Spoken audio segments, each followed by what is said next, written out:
നിങ്ങളിലേക്ക് സ്വർണ്ണവില കൃത്യമായി എത്തിക്കുന്ന ഈ ചാനൽ സബ്സ്ക്രൈബ് ചെയ്യാനും നോട്ടിഫിക്കേഷൻ ലഭിക്കുവാനായി ബെല്ലൈക്കൺ അമർത്താനും മറക്കരുത്. അതുകൂടാതെ നിങ്ങളുടെ ഓരോ ലൈക്കും വിലപ്പെട്ടതാണ്. ലൈക്ക് ചെയ്യാൻ മറക്കരുത് കേട്ടോ. എൻ്റെ എല്ലാ പ്രിയപ്പെട്ട സബ്സ്ക്രൈബേഴ്സിനും ഹൃദയം നിറഞ്ഞ വിഷു ആശംസകൾ.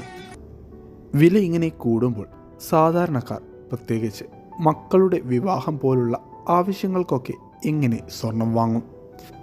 ഇന്ത്യക്കാർക്ക് സ്വർണം വിവാഹത്തിൻ്റെ ആഘോഷങ്ങളുടെ ജീവിതത്തിൻ്റെ തന്നെ ഭാഗമാണ്. സ്വർണം സൗന്ദര്യത്തെ പ്രതിഫലിപ്പിക്കുന്നു. മറ്റൊരു നിക്ഷേപവും ഇതുപോലെ സൗന്ദര്യവും സമ്പത്തും ഒരുപോലെ വർദ്ധിപ്പിക്കാൻ ഉപയോഗിക്കുന്നില്ല. മാത്രമല്ല, എപ്പോൾ ആവശ്യം വന്നാലും സ്വർണം വിൽക്കുകയും ചെയ്യാം.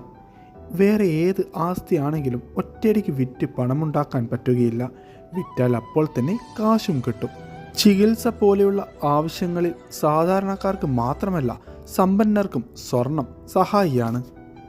ഇന്ന് നേരിയ ആശ്വാസത്തോടെ കേരളത്തിൽ 22 കാരറ്റ് സ്വർണ്ണവിലയിൽ 1 ഗ്രാമിന് 15 രൂപയും പവന് 120 രൂപയുടെയും ഇടിവ് രേഖപ്പെടുത്തിക്കൊണ്ട് 1 ഗ്രാം സ്വർണത്തിന് 8,755 രൂപയും പവന് 70,040 രൂപയിലുമാണ് വ്യാപാരം കേരളത്തിൽ പുരോഗമിച്ചുകൊണ്ടിരിക്കുന്നത്. Thanks for watching gold price Kerala today. നിങ്ങളിലേക്ക് സ്വർണ്ണവില കൃത്യമായി എത്തിക്കുന്ന ഈ ചാനൽ സബ്സ്ക്രൈബ് ചെയ്യാനും നോട്ടിഫിക്കേഷൻ ലഭിക്കുവാനായി ബെല്ലൈക്കൺ അമർത്താനും മറക്കരുത്.